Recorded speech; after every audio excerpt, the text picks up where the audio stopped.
Olá, graça e paz, sejam bem-vindos, prezados alunos e alunas, à nossa disciplina do uso do Antigo Testamento no Novo Testamento. Nós vamos, nessa disciplina, verificar de que forma os apóstolos, os escritores dos livros do Novo Testamento, utilizaram-se de passagens do Antigo Testamento.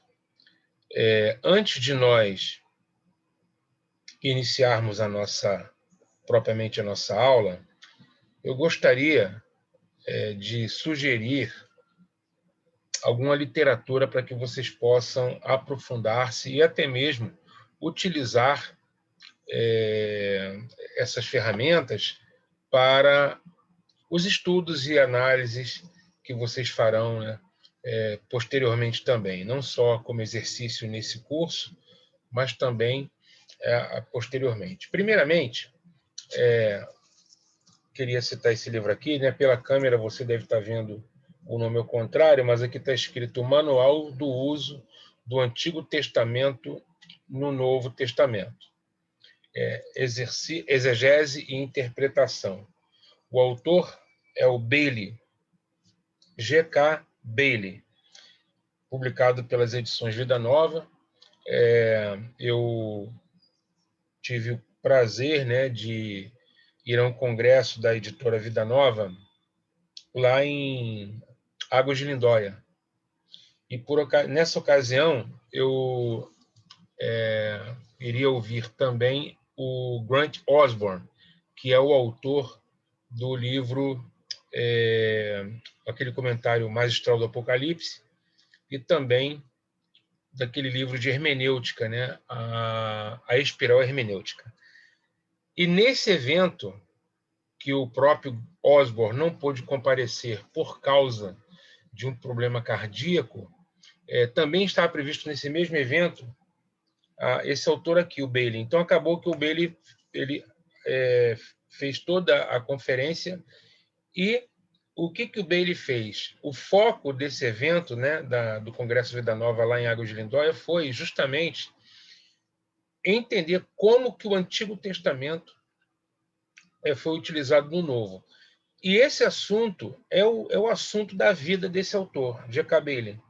Ele não apenas fez doutorado nesse assunto, mas ele também dedicou a vida a escrever as seguintes obras. Então, olha só, Manual do Uso do Antigo Testamento no Novo.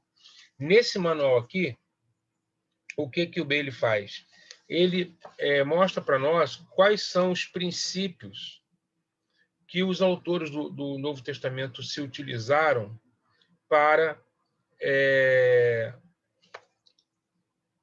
quais foram os princípios que os autores do Novo Testamento utilizaram ao pegar textos do Antigo e aplicar nesse contexto neotestamentário? O que está por trás de cada utilização dessa? Quais são os princípios que ele se utiliza? Ele trabalha isso nesse manual. Tá? Um outro livro dele, que é o uso do Antigo Testamento no Novo e suas implicações hermenêuticas. Então, aqui ele trabalha a questão dos princípios hermenêuticos que estão por trás dessas citações e alusões, conforme nós veremos. E, por fim, o comentário robusto, olha só, robusto, um comentário de mais de 1000 páginas, aqui tem mais de 1.300 páginas, comentário do uso do Antigo no Novo. Então, o primeiro livro era o manual do uso do Antigo no Novo. Esse livro aqui é o comentário, onde todas, eu disse, queridos, todas as passagens do Novo Testamento que carrega algum tipo de citação ou de alusão a algum texto do Antigo Testamento, ele, aqui nesse comentário, ele estuda essas passagens, passagem por passagem, por isso que ele é robusto assim. Tá? Onde ele vai estudar qual foi a fonte que o Novo Testamento utilizou, se foi o texto grego, se foi o texto hebraico, qual foi o princípio hermenêutico que foi utilizado ali, se o autor do Novo Testamento preserva o texto do Antigo no seu sentido original, ou se ele ressignifica aquelas passagens em outros contextos, que é o contexto do Novo Testamento. Enfim, é um material indispensável para o estudante, para quem pesquisa, para quem estuda, para quem leciona o Novo Testamento. Esse aqui, comentário do uso do Antigo Testamento no Novo. Tá? Então, são esses materiais que nós vamos estar fazendo referência, principalmente o manual do uso do Antigo no Novo e também o comentário do uso do Antigo no Novo Testamento. Essa disciplina, eu sugeri para que fosse colocada no curso de pós-graduação em Antigo Testamento por uma razão muito simples. O Novo Testamento está cheio de alusões e de citações do Antigo Testamento. Primeira coisa que nós precisamos entender é que o Novo Testamento, ou seja, os escritos neotestamentários, que tratam, sobretudo, do advento de Cristo, Cristo Jesus é o foco principal do Novo Testamento. Jesus, a vida de Jesus, a obra que Jesus fez e seus ensinos estão nos evangelhos, estão nas epístolas. Quer dizer, o Novo Testamento se ocupa de Jesus, do evento Cristo Jesus. Jesus e sua mensagem, sua obra. Pois bem, esses textos não surgiram num vácuo. Esses textos eles surgiram dentro de um ambiente que respirava as tradições do antigo Israel. O evangelho não surgiu, a mensagem do evangelho não surgiu dentro de um contexto completamente desvinculado das escrituras do Antigo Testamento. Muito pelo contrário. Muito pelo contrário. O evangelho surge, ele é dado, né, ele é anunciado na terra de Israel, em primeiro lugar, em primeiríssima mão, para o povo judeu. O evangelho foi anunciado primeiro aos judeus, dentro de um contexto profundamente enraizado nas escrituras do Antigo Testamento e nas esperanças que essas escrituras suscitaram no povo judeu.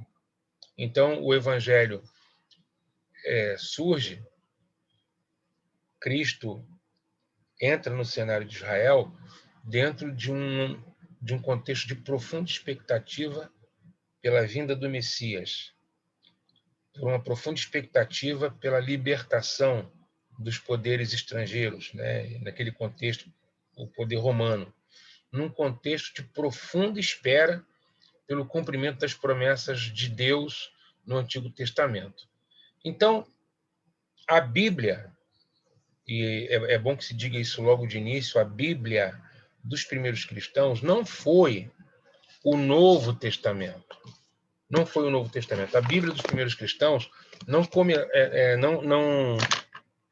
começou com Mateus, Marcos, Lucas, João e até Apocalipse. Esses escritos foram produzidos posteriormente, como já sabemos.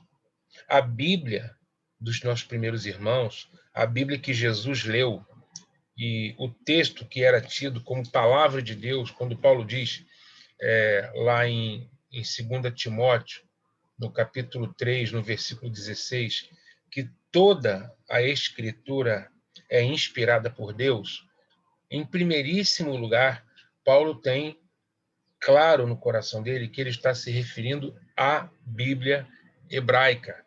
Ele está se referindo ao texto da Bíblia hebraica. Ele está se referindo, não é, ao conjunto do que se chama de Tanar, que é Torá, lei, profetas, ou Neviim, e Ketuvim escritos. Lei e profetas escritos, que é o conjunto do Antigo Testamento. Então, quando ele diz que toda escritura é inspirada por Deus, ele tem em mente Gênesis, Pentateuco, o Pentateuco todo, o Deuteronômio, ele tem em mente o profeta Isaías, ele tem em mente os Salmos, ele não tem em mente, Paulo não tem em mente Mateus, Marcos, Lucas e João, até porque os evangelhos foram escritos posteriormente à redação dos escritos paulinos.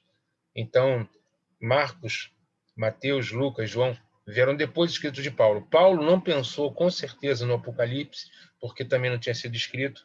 Então, quando Paulo escreveu que toda escritura é inspirada por Deus, nem mesmo nos escritos dele ele estava pensando, porque, com certeza, é muito, muito, muito, muito provável, é de grande, alta probabilidade que Paulo não imaginava que os escritos dele teriam o status canônico em pé de igualdade, por exemplo, com o livro do Deuteronômio. Então, esse processo de inspiração e posterior canonização, né, do Novo Testamento, ele foi um processo gradual, como nós já sabemos. Não vou me deter muito nesse aspecto, mas é preciso que se ponha em relevo o fato de que os autores do Novo Testamento tinham o Antigo Testamento como sendo a palavra de Deus. Posteriormente, é que os escritos do Novo Testamento foi assumido como escritura canônica, inspirada e autoritativa para a Igreja. Bom, dito isso, ou seja, que a Bíblia dos primeiros cristãos era, de fato, o Antigo Testamento, não é de surpreender que os apóstolos tenham, a partir do momento que eles têm a experiência, né, do primeiro advento de Cristo, porque são testemunhas, a Escritura diz lá, por exemplo, em João, o que vimos, o que ouvimos e as nossas mãos tocaram a respeito do verbo da vida. Quer dizer, o que vimos, ouvimos e tocamos. Quer dizer, eles foram testemunhas oculares da ressurreição de Jesus Cristo. Então, esses homens, a partir do evento pascal, que é a ressurreição de Cristo, foram movidos pelo Espírito de Cristo, o próprio Espírito de Cristo, a reexaminarem o Antigo Testamento, a reexaminarem o conjunto das Escrituras do Antigo Testamento à luz do advento de Cristo, à luz do evento da Páscoa, ou seja, da morte e da ressurreição de Jesus.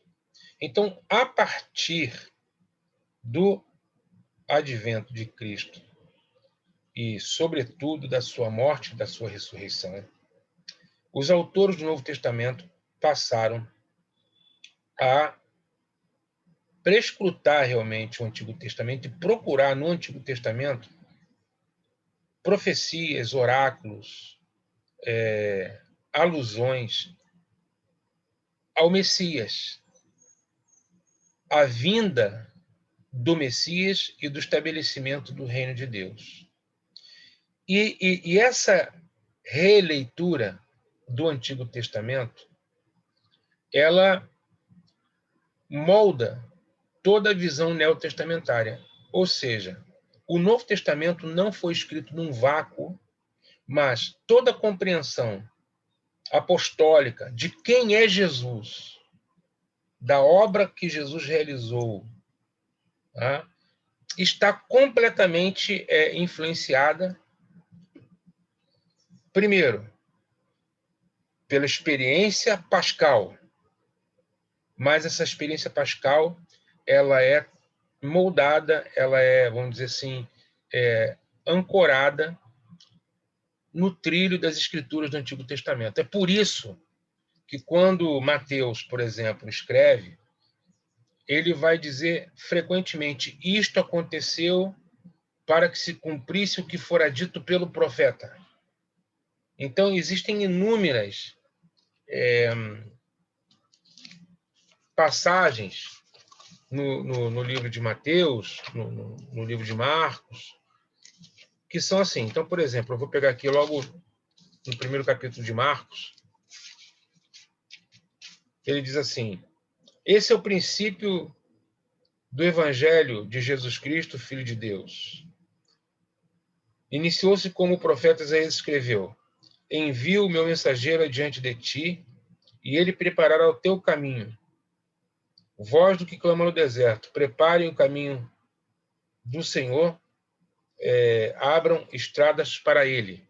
Então, essa citação aqui, essa passagem aqui de Marcos, faz referência a textos do Antigo Testamento. Interessante que, conforme nós vamos estudando, isso vai ficando claro, os autores do Novo Testamento às vezes citavam de memória, faziam citação de memória e às vezes escapava alguma coisa, ou eles podem citar completamente o texto do Antigo Testamento, palavra por palavra, ou até mesmo fazer uma alusão, o que nós vamos ver a diferença daqui a pouquinho entre alusão e citação.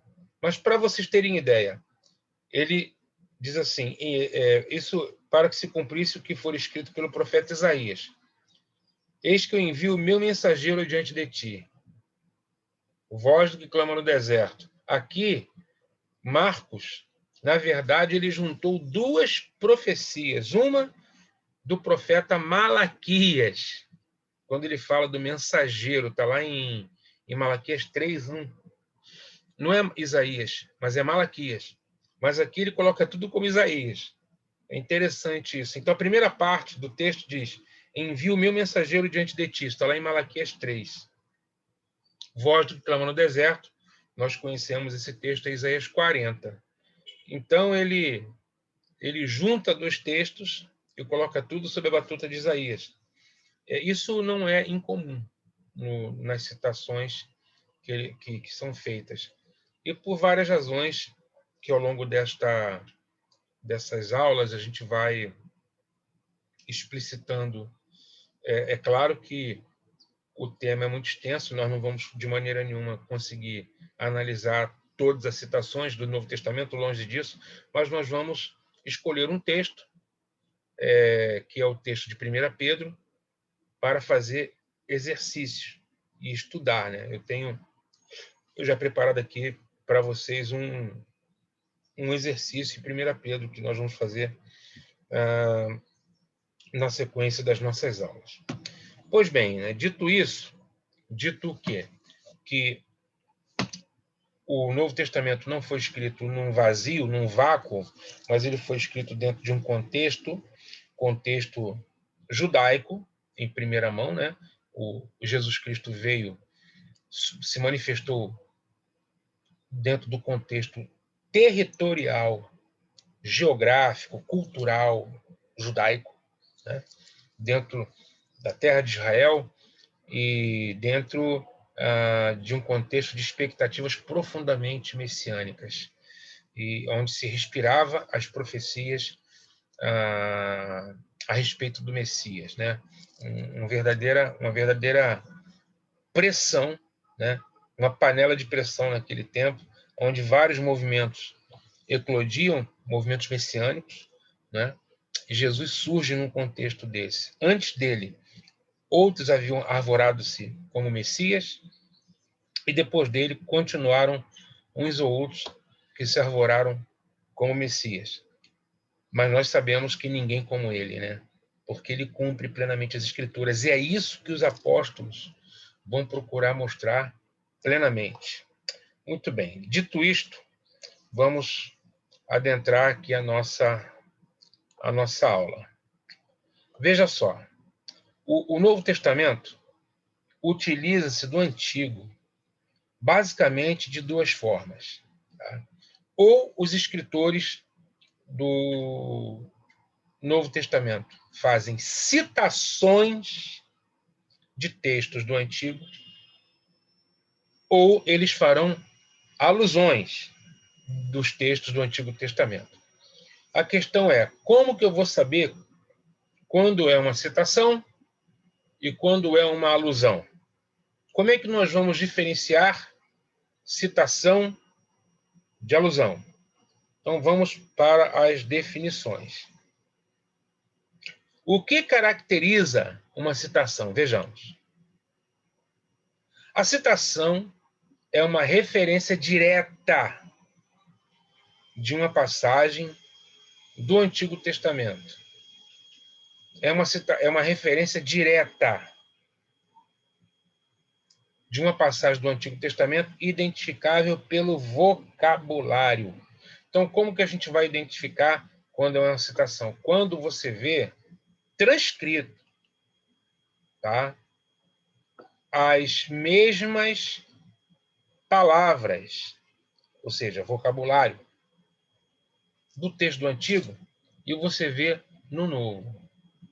Então, quando você vê uma passagem do Antigo transcrita, ou seja, você consegue identificar pelo vocabulário que aquele texto, na realidade, é um texto do Antigo Testamento, então nós temos ali uma citação, referência direta, é uma referência direta, identificável pelas palavras. Normalmente, quando se faz uma citação, utiliza-se de algumas fórmulas. Por exemplo, isto aconteceu para que se cumprisse o que o Senhor havia dito ou falado pelo profeta. Então, por exemplo, quando você tem uma citação, não é incomum o uso de fórmulas, como essa, por exemplo. Isto aconteceu para que se cumprisse o que fora dito pelo profeta. 2 pontos, abre aspas. Aí começa a citação do que, afinal de contas, fora dito pelo profeta. Vou aqui dar um exemplo. Aliás, já está aí na tela, mas a gente vai abrir esse texto aqui para que vocês possam lembrar do que se trata. Então, por exemplo, se eu só abrir a Bíblia aqui, nessa passagem,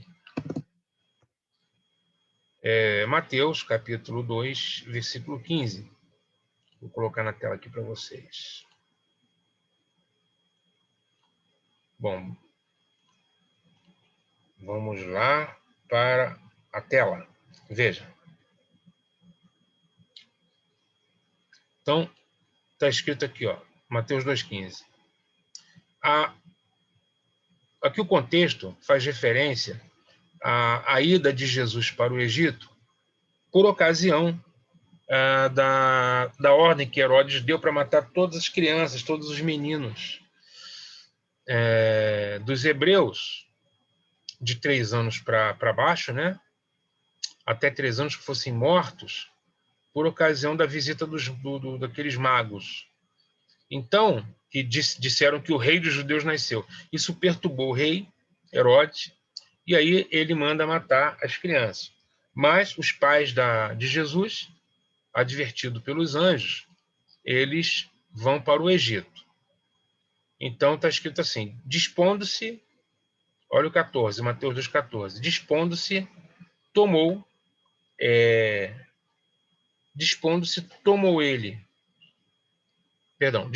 ele, tomou de noite o menino e sua mãe e partiu para o Egito. Olha o 15. E lá ficou até a morte de Herodes, para que se cumprisse, olha que interessante, para que se cumprisse o que fora dito pelo Senhor por intermédio do profeta. Do Egito chamei meu filho. Ora, nós sabemos que essa passagem que o Mateus, o evangelista, faz menção, essa passagem ela está no livro de Oséias, né? Do Egito chamei meu filho. Ora, lá em Oséias, vou colocar aqui no livro de Oséias, no capítulo Oséias 10, o contexto é totalmente diferente. É completamente diferente. Deixa eu ver aqui. Isso, Oséias 11. Olha só que interessante. O contexto é totalmente diferente. O autor do livro de Oséias, né, o profeta, ele está fazendo menção aqui ao tempo em que Israel estava no Egito. Então diz o profeta Oséias: quando Israel era menino, eu o amei, e do Egito chamei meu filho. Aqui, o texto de Oséias faz referência ao povo de Israel no Egito. Já o evangelista Mateus, ele cita Oséias, do Egito chamei meu filho, mas aplicando em um contexto completamente diferente. Aplicando a ida de Jesus ao Egito, fugindo de Herodes. E ele disse que se cumpriu essa profecia, do Egito chamei meu filho. Aí a gente começa a perceber como que o próprio Oséias, não é, ele atribuiu a esse texto que ele escreve um sentido. Do Egito chamei meu filho. Ele está pensando em quem? Ele está pensando no povo de Israel.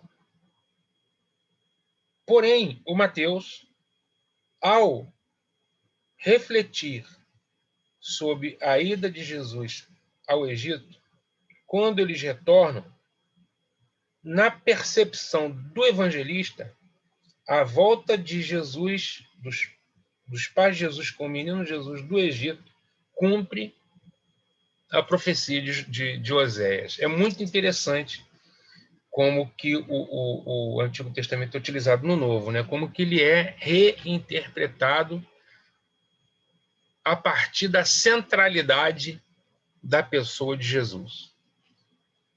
Então, a citação, e essa é uma citação, e repara que a citação que Mateus faz não foi de todo o versículo de Oséias 1, mas foi de parte do versículo de Oséias 1. Ele citou parte do versículo. Do Egito chamei meu filho. Como é que eu sei que isso é uma citação? Ora, a referência ali é direta. O vocabulário do Egito chamei meu filho. Então, ao Egito, há uma ida para o Egito e há uma saída do Egito. Então, os elementos em comum são Egito, esse filho de Deus que vai ao Egito, que no Antigo Testamento é Israel. Israel, inclusive, Israel é chamado de primogênito de Deus. No Antigo Testamento, Israel é primogênito. No Novo Testamento, Jesus é primogênito. Olha os pontos de semelhança. E tanto Jesus quanto Israel quanto Jesus saem do Egito. Então, o autor do Novo Testamento utilizou-se daquela parte de Oséias 11, do Egito chamei meu filho.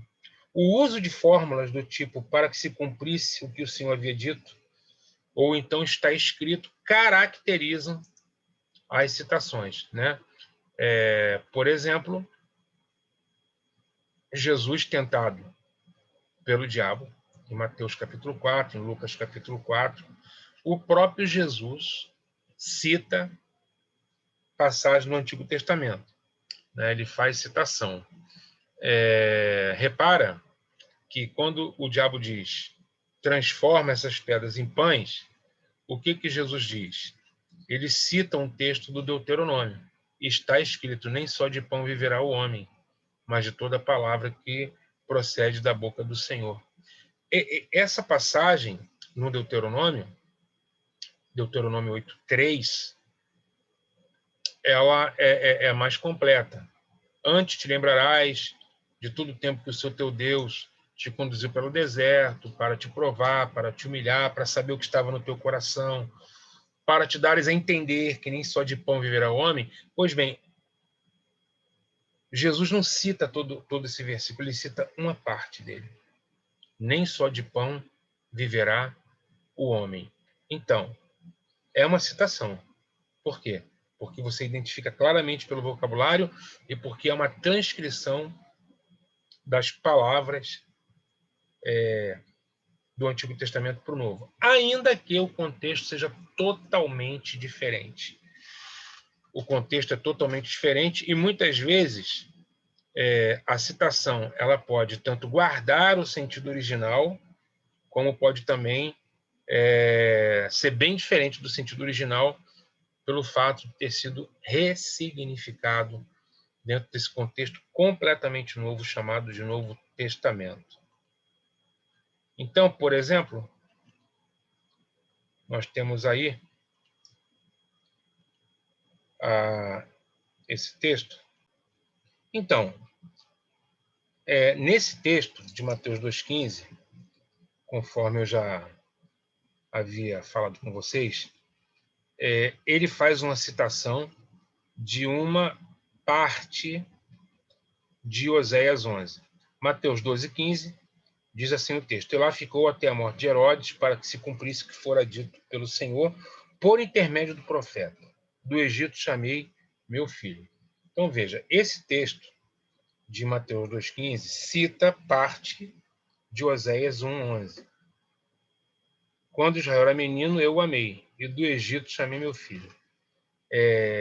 Essa primeira parte do versículo, quando Israel era menino, não consta de Mateus, mas consta essa última parte. Do Egito chamei o meu filho.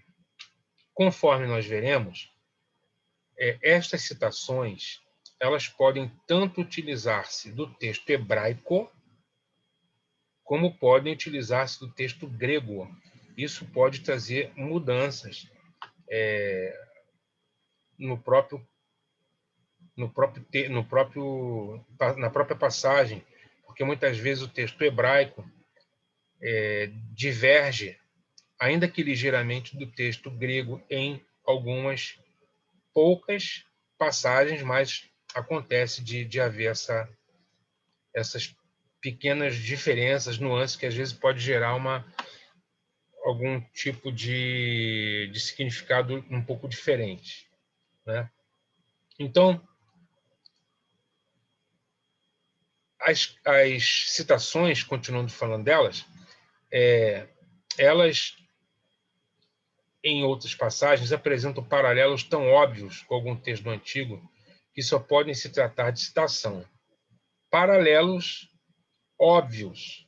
Então, por exemplo, Gálatas, capítulo 3, no versículo 6, Gálatas 3:6, pegar esse texto aqui para a gente entender.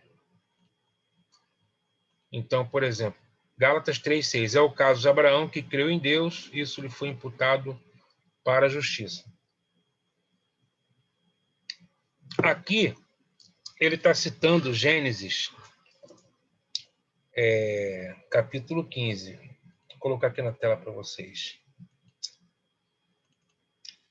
Veja lá, Gálatas 3:6.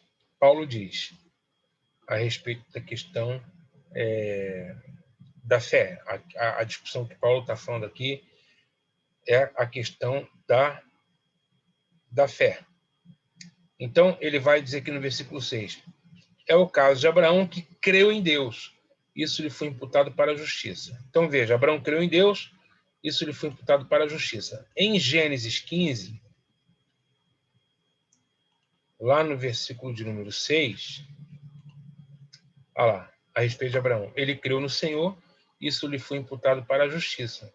Então, o contexto aqui é Abraão. Deus chamou ele para sair da tenda, para olhar para o céu, contar as estrelas, e disse que assim será a descendência de Abraão. O texto diz que Abraão creu no Senhor, e isso lhe foi imputado para a justiça. Então, aqui nós vemos que Paulo, em Gálatas, faz uma clara citação, em Gálatas 3:6, uma clara citação de Gênesis 15:6. Há relativo consenso sobre a imensa maioria dos trechos classificados como citações do Antigo Testamento. Então, os estudiosos, de maneira geral, entendem que boa parte do Antigo Testamento que tem algum tipo de relação com o Antigo, do Novo com o Antigo, se dão por meio de citações. Citações. Muito bem. Então, vimos o que são citações. São referências diretas a textos do Antigo Testamento, o que pode ser comprovado por meio de vocabulário, de palavras. Então, como é que eu sei que Gálatas 3:6 cita Gênesis 15:6? Abraão creu no Senhor, imputado para a justiça. Quer dizer, as mesmas palavras que tem em Gálatas 3,6 estão lá em Gênesis 15, versículo 6. Ok. E, com respeito, olha só, eu separei para vocês aqui uma estatística, alguns dados muito interessantes com respeito à questão das citações no Antigo Testamento. Olha só. No todo, o Novo Testamento tem cerca de 295 citações, pessoal, do Antigo Testamento. O Novo tem cerca de 295, é muita coisa. Quer dizer, você pode ter certeza que por esse número, inclusive, de citações, o texto do Antigo Testamento ele é produzido não do nada, mas é produzido a partir de pré-compreensões já existentes a respeito do Antigo Testamento, porque aquele público, os apóstolos, né, as testemunhas de Jesus eram, a princípio, todas pertenciam ao universo judaico, e todas essas testemunhas iniciais eram judeus e, portanto, leitores do Antigo Testamento. Quando eles têm a experiência com Cristo, quando Cristo surge no cenário do antigo Israel, do Israel, e eles têm a experiência com Cristo, sobretudo na Páscoa, como eu já disse, pelo evento da morte e da ressurreição, então eles começaram a ver toda a vida de Jesus, seus ensinos, sua obra, o que ele fez, o que ele prometeu, com base no Antigo Testamento. Eles começaram a reler o Antigo Testamento, mas com essa chave cristológica, né? Eles passaram a reler o Antigo Testamento com essa chave cristocêntrica. E daí o Novo Testamento surge com base nisto. Então, veja, 295 citações, 100 citações dessas 295, 100 são feitas por Paulo. 5% de todo o Novo Testamento, cerca de 352 versículos, são citações. Então, você veja, 352 versículos são citações do Antigo. A cada 22 versículos do Novo, há 5 versículos contendo uma citação do Antigo. Então, meus irmãos, é muita citação. É por isso que o nosso autor Bailey escreveu esse comentário tão denso, né? De 1.300 páginas, porque são 295 citações. Então, tem que ser um material volumoso mesmo, ok? Esse livro, esse comentário foi escrito pelo Bailey e pelo Carson, né? Faltou dizer isso. D.A. Carson. Bailey e Carson. Bem, já vimos citações. E no que tange às alusões? Qual é a diferença de uma citação para uma alusão? Primeiro vamos definir a questão da alusão. De início, a gente vai descobrir que é mais fácil identificar uma citação do que uma alusão. Os estudiosos dizem que o Novo Testamento tem entre 600 e 1.100, olha só, entre 600 e 1.650 alusões, podendo chegar até mesmo a 4.100. Aí você me pergunta, mas espera aí, por que essa diferença, né? Uns dizem que chega a 600, outros dizem que chega a 1.600, é uma diferença muito grande, de 600 para 1.600 alusões. Outros vão dizer que tem mais de 4.100. Só aí já nos evidencia uma coisa: a dificuldade de identificar uma alusão. É muito mais fácil você identificar uma citação. Por quê? Porque a citação ela é objetiva, o que pode ser identificado através de vocabulário. Ponto. É indiscutível que Mateus 2,15 cita Oséias 11,1. Do Egito também, meu filho. Está escrito exatamente isso lá em Oséias. Pelo contexto de Israel, esse filho primogênito de Deus, chamado Israel no Antigo Testamento, ter ido ao Egito e lá ficado como escravo, e Deus inicia o êxodo e o povo sai. Veja, no caso de Jesus, Mateus aplica esse texto: do Egito chamei meu filho. Mas ali já é um indivíduo, não é um povo inteiro, é um indivíduo que volta do Egito num contexto completamente diferente do contexto de Oséias, mas não importa, a citação está lá. E no caso da alusão, já é mais difícil. Por quê? Porque a alusão ela vai trabalhar com a possibilidade de que determinada passagem do Novo Testamento ela pode evidenciar, provavelmente, possivelmente, ela pode evocar um determinado texto ou evento do Antigo Testamento. É como se fosse assim, né? Há um eco de determinado texto em outro texto do Antigo Testamento. Quer dizer, você não tem ali vocabulário, não há nada objetivo que se possa comprovar objetivamente, mas há um eco, ou seja, quando você lê uma passagem que alude ou que faz uma alusão a determinado texto do Antigo Testamento, aquele evento te vem à mente. É interessante isso. No texto, você não tem nada objetivo ali. Não tem vocabulário, não é uma citação direta, mas você tem uma evocação. O texto evoca um determinado texto, um determinado evento. O que também os autores chamam de eco. Há um eco de um texto do Antigo Testamento em outro do Novo Testamento.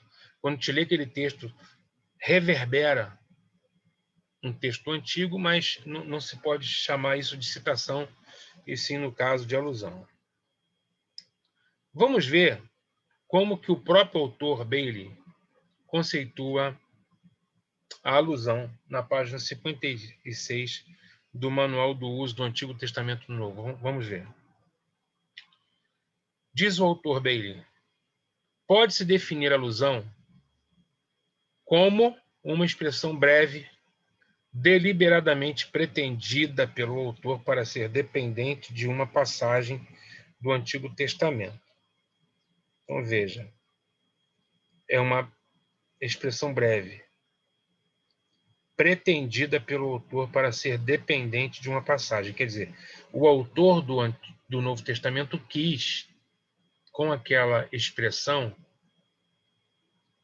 fazer os seus leitores lembrar-se de determinada passagem do Antigo Testamento. Diferentemente de uma citação, atenção aqui, diferentemente de uma citação, que é uma referência direta, a alusão é indireta. A redação do Antigo Testamento não é reproduzida diretamente como na citação. Quer dizer que, no caso da alusão, você não tem uma relação objetiva dada pelas palavras ou pelo texto, na literalidade do texto, não tem repetição de vocabulário, não tem nada. Mas quando você lê, a tua mente reporta aquela passagem do Antigo, porque o autor do Novo Testamento, ele pretendeu, ele desejou produzir esse efeito de que aquele trecho te remetesse a algum texto do Antigo Testamento. Prossegue o nosso autor. A chave para identificar uma alusão consiste em observar. A chave para identificar uma alusão consiste em observar se há um paralelo incomparável ou único de redação, sintaxe, conceito ou conjunto de motivos na mesma ordem ou estrutura. Quando se encontram tanto uma redação, que é alguma coerência vocabular, quanto temas singulares, a alusão proposta ganha maior probabilidade. Assim, identificar uma alusão é como fazer uma interpretação. Há graus de probabilidade e possibilidade em qualquer tentativa de defini-la. Bom, aqui a gente já percebe que já não é tão simples assim identificar uma alusão, porque diferentemente da citação,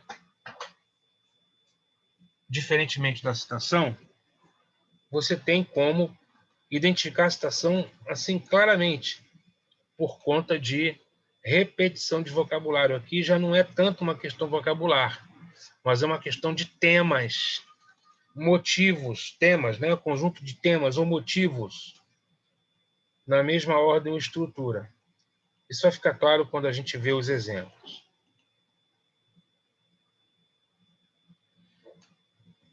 Aqui nós temos, aliás, antes de eu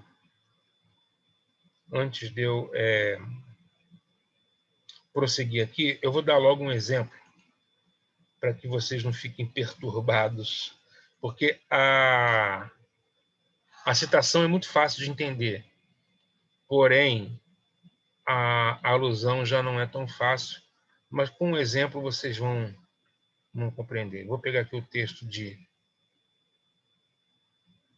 Isaías, capítulo 43, e a gente vai ver o que é uma alusão. Olha só.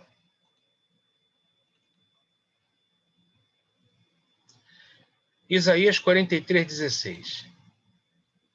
Assim diz o Senhor, o que outrora preparou um caminho no mar, e nas águas impetuosas uma vereda. O que fez sair o carro e o cavalo, o exército e a força, jazem juntamente lá e jamais se levantarão. Estão extintos, apagados como uma torcida. Bem,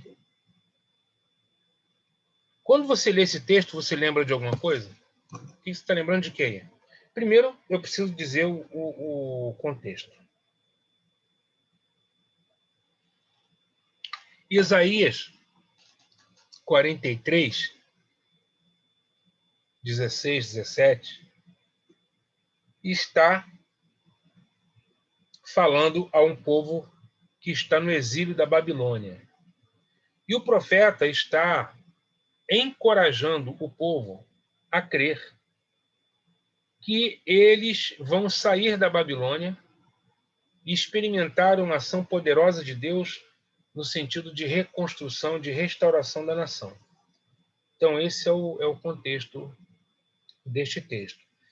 E o profeta, ele diz assim: assim diz o Senhor que outrora preparou um caminho no mar e nas águas impetuosas uma vereda. Pergunto, quando você lê esse texto, o que você lembra?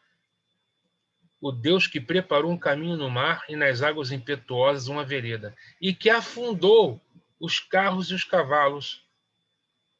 Você te lembra de quê? Exatamente.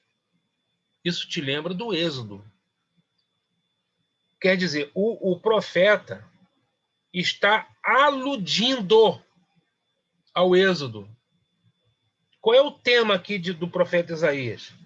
O tema aqui, veja só, o tema aqui do profeta Isaías é o Êxodo. Qual é a mensagem do texto? Ele está encorajando o povo a que creia que Deus está com eles na saída deles da Babilônia. E para encorajar esse povo, o profeta utiliza-se do tema do Êxodo. O que foi o Êxodo? Foi a saída de um cativeiro. O êxodo do Egito foi o rompimento de Israel de um cativeiro, de uma prisão de escravidão. Semelhantemente, na Babilônia também é um cativeiro. Apesar de lá eles não serem escravos, eles estavam sob cativeiro. E aí está a semelhança. E por isso o profeta ele traz à tona o tema do êxodo. Por quê? Se o Senhor libertou Israel no passado com mão forte e braço tendido, o mesmo Deus libertará Israel também da Babilônia. Então, para isso, ele suscita o tema do Êxodo. Então, aqui é um exemplo claro de alusão, porque, veja, o Deus que abriu um caminho no mar. Qual é o texto onde está escrito literalmente isso? Não está escrito literalmente, mas a narrativa, existe a história, a narrativa de que Deus abriu o mar e Israel passou. Então, não é uma citação direta, mas é uma alusão a um evento da história do antigo Israel que está no Antigo Testamento. Então, aqui nós não temos uma citação, aqui nós temos uma alusão. Então, agora sim, né, entendendo, né, e mais tranquilos, acredito eu, entendendo o conceito de alusão, vejamos como que se consegue confirmar as alusões. Como que a gente pode realmente confirmar se ali há uma alusão ou não? Primeiro, critérios. Primeiro, disponibilidade. Ora, Isaías, quando disse, assim diz o Senhor, Isaías 43:16, assim diz o Senhor, o que outrora abriu um caminho no mar. De nada, pessoal, escutem bem e prestem atenção, de nada adiantaria o profeta aludir a uma abertura do mar no passado se o povo com quem ele está falando, a quem ele se dirige, se os seus interlocutores não têm conhecimento de que um dia Deus abriu o mar e de que houvesse algo escrito nesse sentido. Então, de nada adiantaria. Então, o primeiro critério é o critério da disponibilidade. Esse texto, o texto aonde tem a narrativa de que Deus um dia abriu o caminho no mar, mesmo não sendo uma citação, é uma alusão. Mas existe uma narrativa que diz isso? Existe. Então, está disponível? Está. Então, o primeiro critério é da disponibilidade. Segundo, repetição literal das palavras. A citação, ela transcreve o texto. A alusão, ela pode utilizar de uma ou outra palavra. Então, por exemplo, abriu o mar. Não está citando diretamente o texto, mas está aludindo. Como é que eu sei?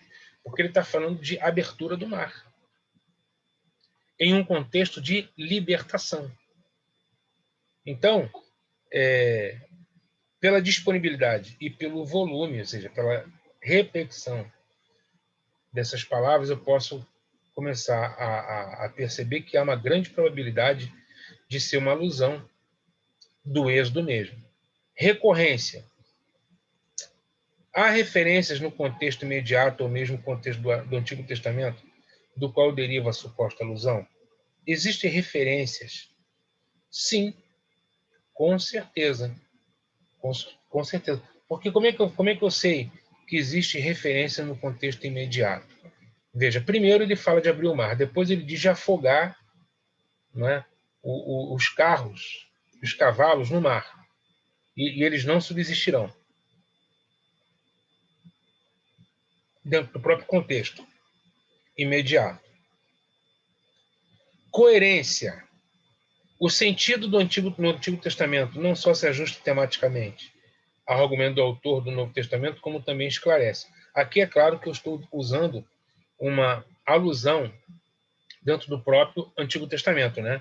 Porque não é só o Novo Testamento que cita o Antigo, o próprio Antigo cita o Antigo. Frequentemente, nós temos o Antigo citando o Antigo. Isso é muito comum dentro da literatura bíblica, né? Então, se nós temos coerência temática, ou seja, que esse sentido do Antigo Testamento não só se ajusta tematicamente ao argumento do autor, como também esclarece. No caso lá do Isaías, o que nós temos ali? Nós temos ali um texto que alude ao tema do Êxodo, de Israel do Egito, que tem como propósito fortalecer toda a mensagem que ele está dando. Quer dizer, Israel pode crer e confiar de que Deus o libertará do cativeiro, porque uma vez isso já aconteceu, uma vez no Egito, e acontecerá novamente. Então, corrobora com o argumento da libertação. Quer dizer, na verdade, a saída da Babilônia é vista como um novo êxodo. Na verdade, é um novo êxodo, o êxodo de um outro cativeiro em um outro momento da história.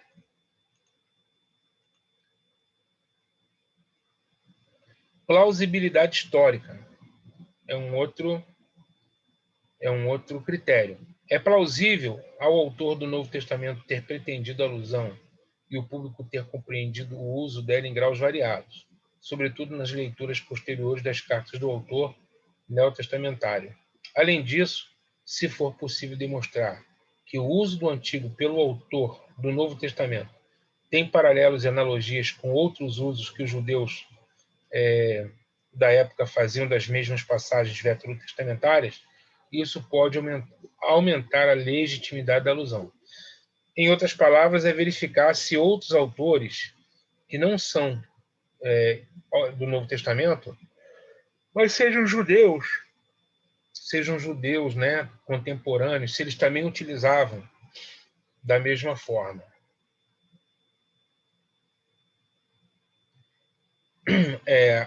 Como que aquele texto tem sido interpretado ao longo da história, né? Isso é importante para a gente ter a certeza, porque nós não somos os primeiros a interpretar determinados textos, né? Na verdade, a Bíblia inteira já foi interpretada por vários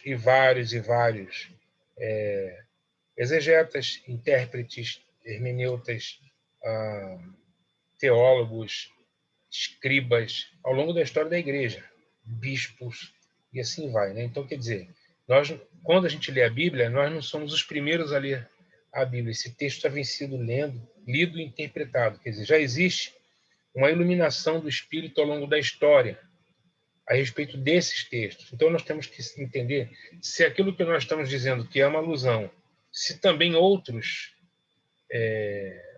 leitores ao longo da história da igreja, intérpretes, exegetas, hermeneutas, se outros bispos da tradição, tanto católica quanto protestante, como que eles têm lido e entendido esses textos. Isso dá muito mais trabalho, né? Evidentemente. A satisfação é um outro critério. Com ou sem a confirmação dos 6 critérios precedentes, será que a alusão proposta e seu uso interpretativo fazem sentido no contexto imediato? Quer dizer, sem esses critérios aqui de disponibilidade, volume, recorrência, coerência temática, mesmo sem tudo isso, é possível fazer uma interpretação. É possível, mesmo sem aqueles critérios, afirmar a alusão proposta e seu uso interpretativo. É possível.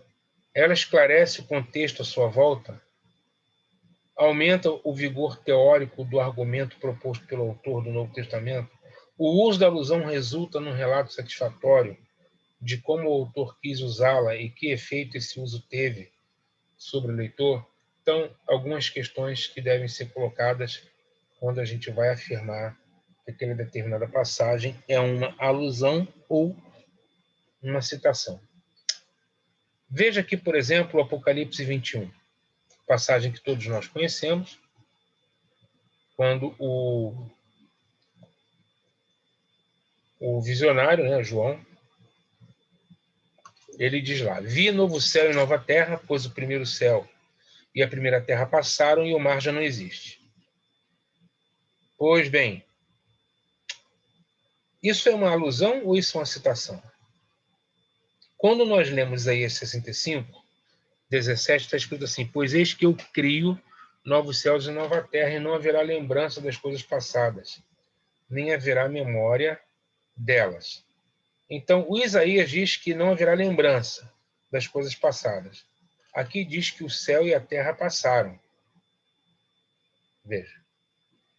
No capítulo 66, versículo 22, está escrito: porque como os novos céus e a nova terra que hei de fazer estarão diante de mim, diz o Senhor, assim há de estar a vossa posteridade e o vosso nome. Então, aqui, o que ele faz? Ele diz que cria ou que vai fazer novos céus e nova terra. Então, a palavra novo céu e nova terra ocorre em Isaías 65, em Isaías 66, só que em nenhum deles diz que o primeiro céu e a primeira terra passaram. Eles dizem isso de outro jeito. Estão dizendo que não haverá lembrança das coisas passadas. Então, o Apocalipse 21 não é uma citação, mas é uma alusão. Por quê? Porque se fosse citação, nós teríamos todo o versículo do Apocalipse 21, ou pelo menos uma parte dele,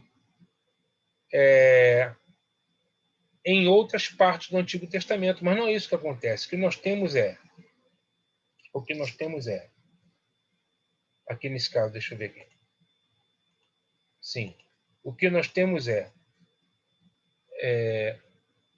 uma alusão de vocabulário, né, quando se fala de novo céu e nova terra, mas ele não diz que o primeiro céu e a primeira terra passaram em Isaías, ele diz que não haverá lembrança. Então não é citação, mas é uma alusão. Quem lê Apocalipse 21, tendo lido Isaías 65, 17 e 66, 22, certamente vai lembrar-se desses textos. Porque ao ler Apocalipse 21, automaticamente essa leitura já vai remeter a Isaías 65 e Isaías 66. Portanto, é desse jeito que nós podemos identificar alusão ou citação. Apocalipse 21, veja. Eles enxugará dos olhos, versículo 4. Eles enxugará dos olhos toda lágrima, e a morte já não existirá. Já não haverá luto, nem pranto, nem dor, porque as primeiras coisas passaram. Veja, o 25:8 de Isaías 25:8 diz assim: tragará a morte para sempre, e assim enxugará o Senhor Deus as lágrimas de todos os rostos, e tirará de toda a terra o opróbrio do seu povo, porque o Senhor falou. Veja, lhes enxugará dos olhos toda lágrima. Aqui está escrito: Deus, o Senhor Deus, enxugará as lágrimas de todos os rostos. Então veja, o Apocalipse 21, ele remete a Isaías, mas não há uma citação plena aqui. Eles enxugará dos olhos toda lágrima. Em Isaías diz: enxugará o Senhor as lágrimas de todos os rostos. Então não está citando literalmente a palavra por palavra, mas está remetendo ao texto, ele alude. Apocalipse 21 tem um forte eco de Isaías 25, né? Eu diria que aqui é mais até do que um eco. Nós temos aqui uma conexão direta, porém, não podemos chamar isso de citação por causa de que não há uma transcrição das frases, né? Não há uma transcrição das frases. O outro texto, vejamos, por exemplo, Isaías 51:11. Assim voltarão os resgatados do Senhor e virão a Sião com júbilo. E perpétua alegria lhes cororá a cabeça, o regozijo e a alegria os alcançarão, e deles fugirão, o texto, deixa eu ver aqui, e deles fugirão a morte. Então, a morte já não existirá, e aqui está, e deles fugirão a morte. Quer dizer, não há uma citação, mas há uma alusão. Por quê? Porque o Apocalipse diz que a morte já não existirá. Em Isaías diz que a morte fugirá deles. Então, o texto alude a uma alusão clara ao texto de Isaías 51:11. Bem, como é que nós vamos interpretar o uso do Antigo no Novo? Vamos fechar aqui essa primeira parte, primeira aula. Primeiro, temos que identificar a referência ao Antigo Testamento. Então, tem uma referência lá, que remete ao Antigo. Primeiro, trata-se de uma citação ou de uma alusão? Primeira coisa que a gente tem que saber. E aí, como é que a gente vai fazer? É citação quando é uma transcrição direta das palavras. Quando é uma citação direta das palavras, aí nós temos uma citação, quando é uma transcrição direta, de uma frase inteira, pelo menos, né? Porém, quando é uma alusão? Quando o texto remete, por conta do tema, ou até mesmo de uma ou outra palavra de vocabulário, mas não transcreve o texto do Antigo Testamento, porque apenas alude por causa principalmente do tema que ele está tratando, conforme a gente viu lá do tema do Êxodo, quando o profeta Isaías diz que o Deus que abriu um caminho no mar. Mas ele não está citando nenhum texto ali. Então, primeira coisa, é citação ou é alusão? Segundo, analise o contexto geral da passagem do Novo Testamento, o contexto geral em que a passagem ocorre no Novo Testamento. Ou seja, precisamos entender exatamente o que o autor está dizendo ali, qual o contexto geral.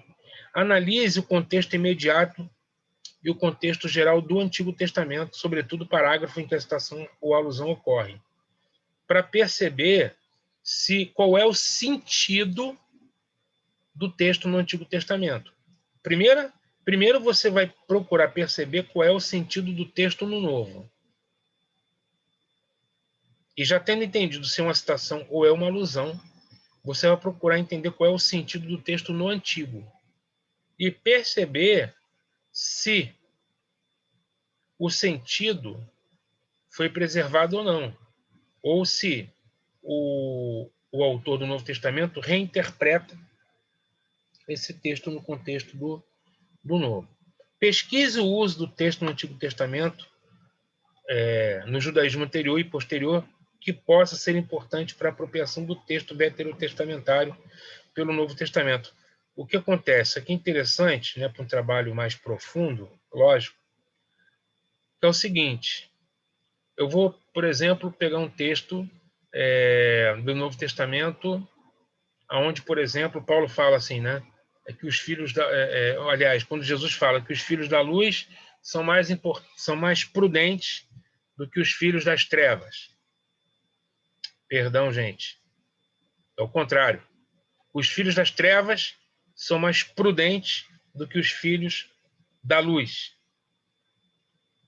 Quando você lê esse texto, você tem a impressão de que esse texto ele está falando, né, de que os crentes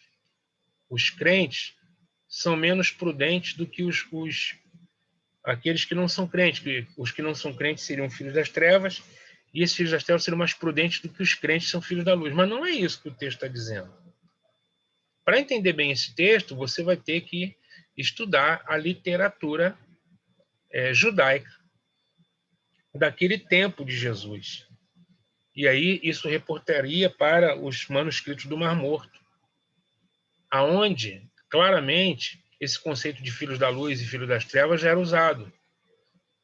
Não é o conceito que nós temos hoje, mas era o conceito que tinha na época em que foi escrito.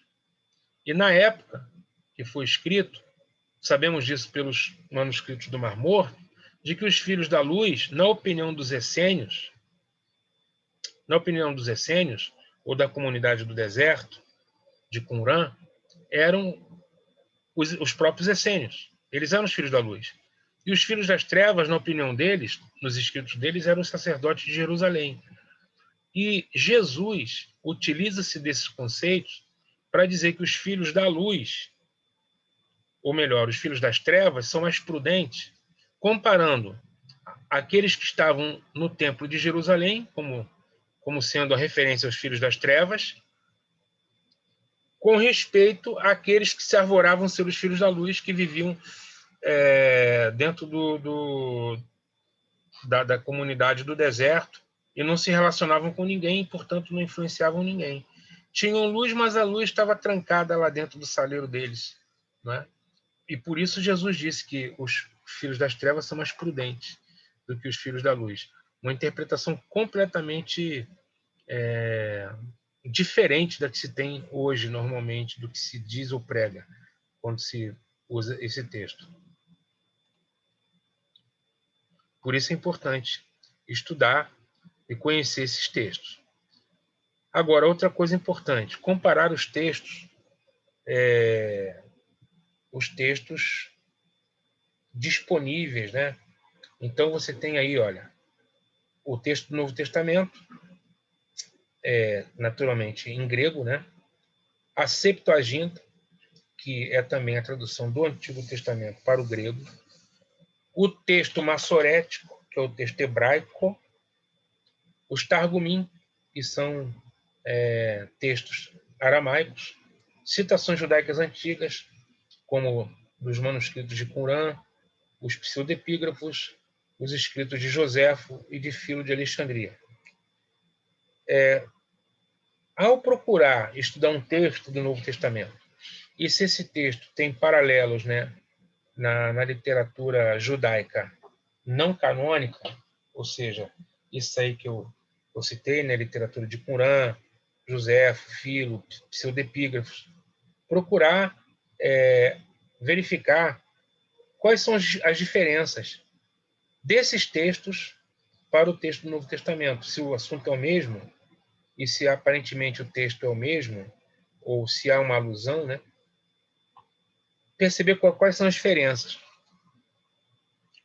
Analisar o uso textual que o autor faz do Antigo Testamento. Então, por exemplo, em Lucas capítulo 4,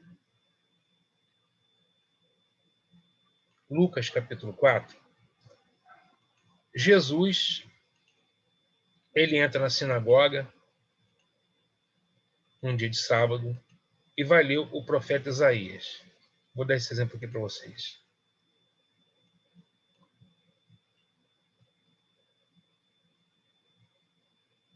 Vou colocar na tela. Pessoal, olha só. Lucas 4,16. Indo para Nazaré, onde fora criado, entrou num sábado na sinagoga, segundo o seu costume, e levantou-se para ler.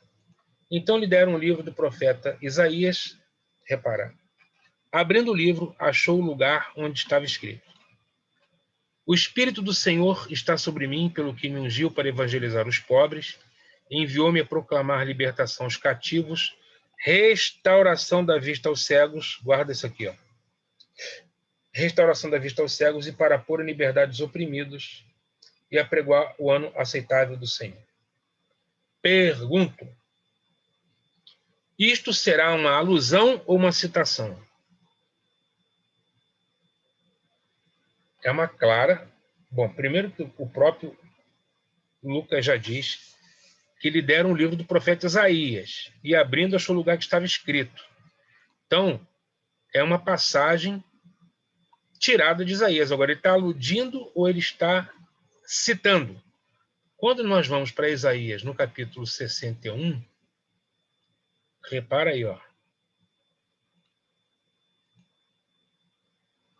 61, está escrito assim: o Espírito do Senhor Deus está sobre mim, porque o Senhor me ungiu para pregar boas novas. Está vendo? Ele está citando. Aos quebrantados, enviou-me a curar os quebrantados de coração, proclamar a libertação aos cativos, pôr em liberdade os algemados, a pregoar o ano aceitável do Senhor e o dia da vingança do nosso Deus. A consolar todos os que choram. Quer dizer, na verdade, o texto vai até aqui. Sendo que tem diferenças. Eles, irmãos, Lucas cita Isaías 61, só que nós vamos reparar algumas diferenças. Primeiro, lá em Lucas é dito que Jesus leu o seguinte, vai vendo. Lucas 4, capítulo 16. Olha o 18. O Espírito Santo está sobre mim, pelo que me ungiu a evangelizar os pobres, e enviou-me a proclamar a libertação aos cativos e restauração da vista aos cegos. Aonde está essa parte aqui? Restauração da vista aos cegos. Simplesmente não há.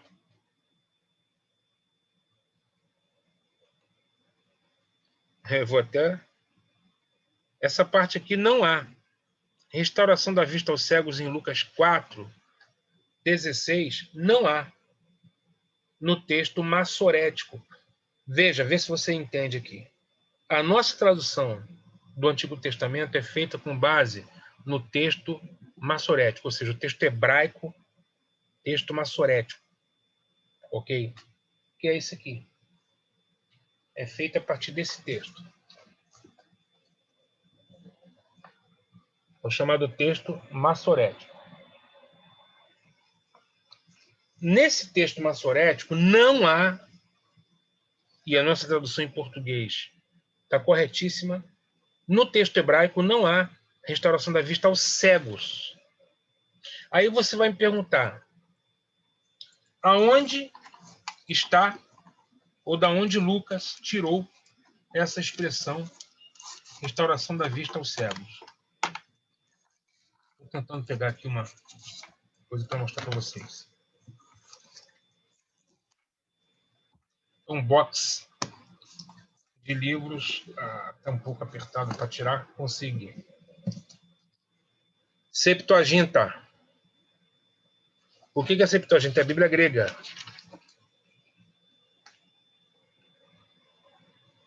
O que é isso? Essa é a tradução, a primeira tradução do texto hebraico para o grego. Inclusive, se vocês encontrarem, se quiserem comprar, ó, Bíblia em latim, a Vulgata, a Bíblia grega do Antigo Testamento, Septuaginta, e o Novo Testamento grego. A pergunta é, por que Lucas colocou lá da vista aos cegos? Se a Bíblia que Jesus leu é hebraica, porque ele estava na sinagoga dentro da terra de Israel. Então, o judeu lê a Bíblia em hebraico dentro da terra de Israel. Vai ler a Septuaginta na diáspora, mas na terra de Israel é a Bíblia hebraica. Por que está da vista ao cego se o texto massorético não tem? Queridos, se nós formos ler o texto de Isaías 61 na língua grega, nós veremos que está na Bíblia grega, da vista aos cegos. Olha que interessante. Na Bíblia hebraica não tem, mas na Bíblia grega tem. Aí você vai dizer assim, mas o grego não foi traduzido para o grego a partir do hebraico? Quer dizer, a Septuaginta não é a tradução para o grego a partir do hebraico? Sim, ou seja, é possível. É possível. Nós não podemos afirmar que o texto hebraico anterior ao texto massorético, porque o texto massorético ele é medieval. Você precisa entender isso, ele é da Idade Média.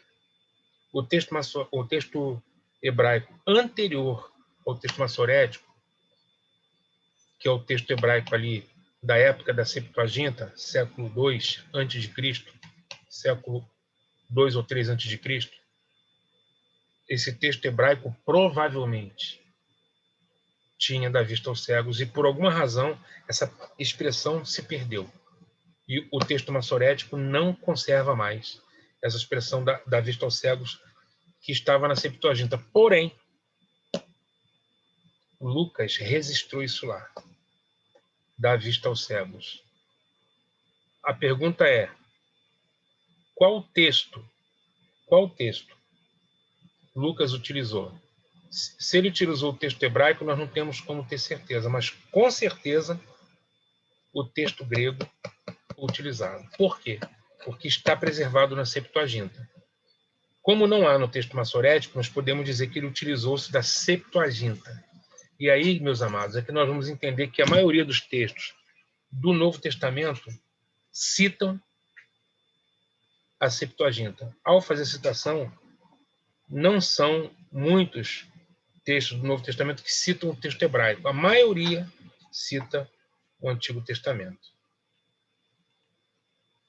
Então, primeiro, eu tenho que definir se aquela passagem do Novo Testamento é uma alusão ou é uma citação. Se é citação ou se é alusão. Primeira coisa que eu tenho que saber. É alusão ou citação? Eu tenho que estudar o contexto da passagem no Novo Testamento. Ver o que vem antes, o que vem depois, procurar entender o sentido que o autor ou que o texto dá àquela passagem.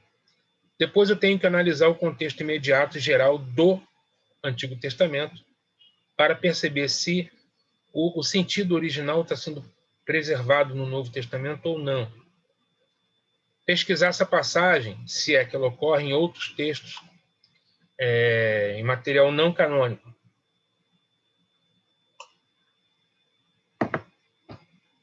Manuscritos do Mar Morto, Flávio Joséfo, se há algum tipo de uso desse texto em outros materiais.